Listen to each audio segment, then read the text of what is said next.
Barlow Brigade. Old Big Jim coming at y'all from the bog. Well, got something a little different for y'all today. This is what my new digs is gonna look like. Now I haven't been, and I'll explain it, most all that in a minute. This is a early 1900s roll top desk that I inherited from my daddy, and I've been planning on turning this into my tabletop area to do my videos. I'm just giving y'all a little look around, see what the desk looks like. But it's a very old desk. But I just brought a box of my bric-a-brac, for lack of a better word, in here to film something for y'all, or put something out here. There's a Rough Rider can, a couple of reference books back there.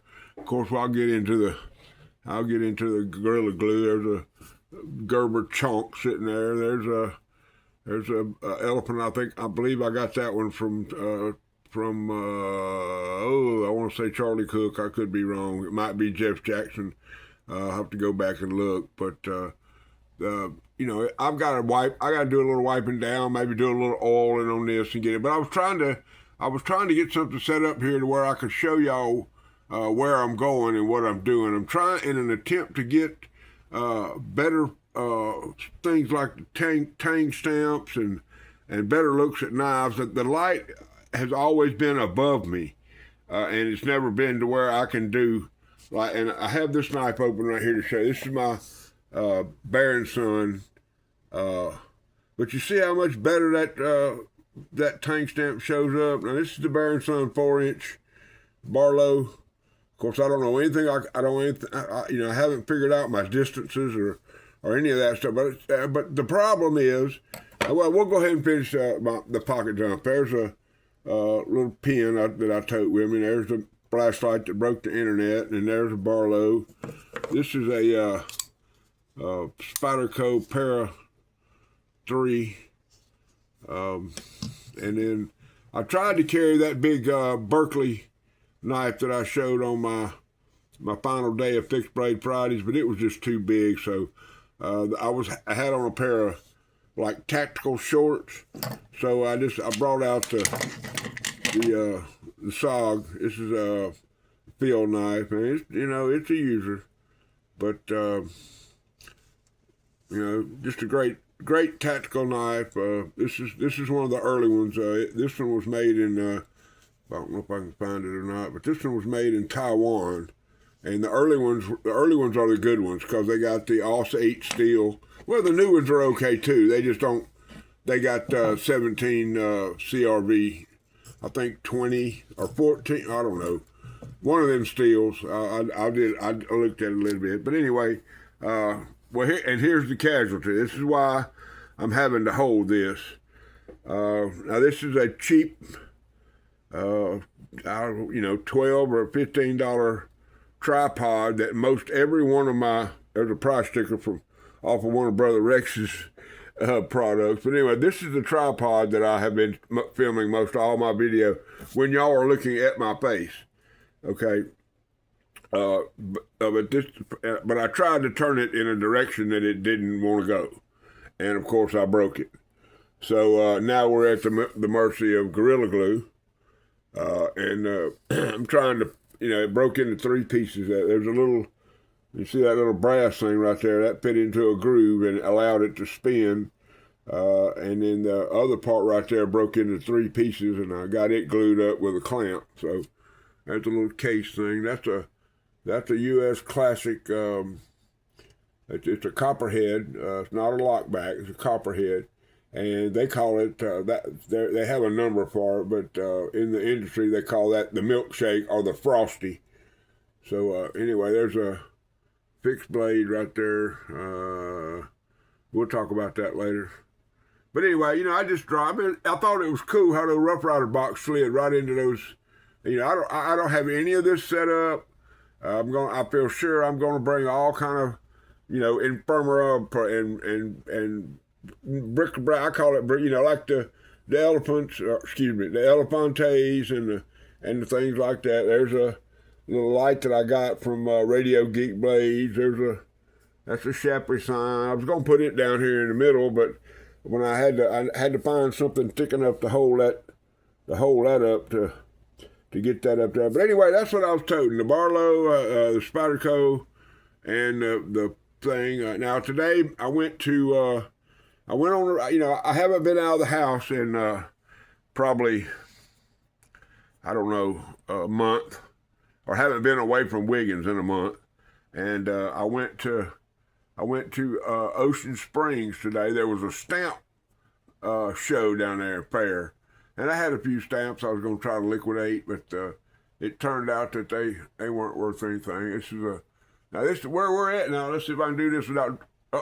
Now see, that's the other problem I got is I haven't got my cords and all figured out. And see, I moved my foot and hit that cord and caused that light to go out. I got a spotlight there and a spotlight over here, and that's what's the main lighting is going to be right here. I may put a light up above, but as you can see, I mean, the tank stamps are just going to be real easy, are extremely easy for me to put on here with this the way the lighting's set up. Now I've got, like I say, I've got to get everything. I got to get everything set up. I'm looking at a boom tripod that it sits over to one side and has a boom that comes out over the table. That way I'll be free to move my hands around underneath the camera without bumping it, which is a problem that some people have. I hope I didn't move my, let me look at it. Yeah, we're still solid. Anyway, but anyway, I'm gonna give y'all a quick look around. Now this is I'm turning y'all around now. When y'all see this table in here, but you see these double doors right here. Those are the double doors that y'all normally see. There's a set over there that goes into my inventory room, and this is the set that is behind. Normally I'm sitting over there and looking this way, but you can see that table's just slammed full. I got stuff all on the table. All that's got stuff to do with knives and bric-a-brac and all kind of stuff. And I'm just giving y'all a view of my world. But anyway, that's kind of what we got going on. Not a whole lot. The only other thing, there goes that light again. Just because I bumped it with my foot while I was rolling around. Anyway, I got to get a better chair. This chair that I'm sitting in is not real good. I got to run the lighting underneath the table where my feet won't hit it when I do move around, and then so it's a lot of change going on here. We're gonna get it worked out, man, because I want to put out a better product for y'all. I want the Barlow Brigade. I'm not gonna ever be the guy with the $300 camera and the $400 lighting and the $200 microphone. I'm never gonna be that guy. But as things with the channel grow, I want to make things better for y'all, and this is an attempt to make things better for y'all. So I guess the only thing left to do is to sign off here. I don't have my poker chip, but what I do have is my sign that was made for me by my nephew Bubba up there at Bubba's EDC. So Big Jim wants y'all to know that improvements are coming. I love each and every one of y'all. My Tigers got beat today by Ole Miss. I hate to say that. I'm currently in the process of listening to and watching the Georgia-Alabama game. Go Dogs. Remember, keep Brother Laney in your driver 38. Keep him in your prayers.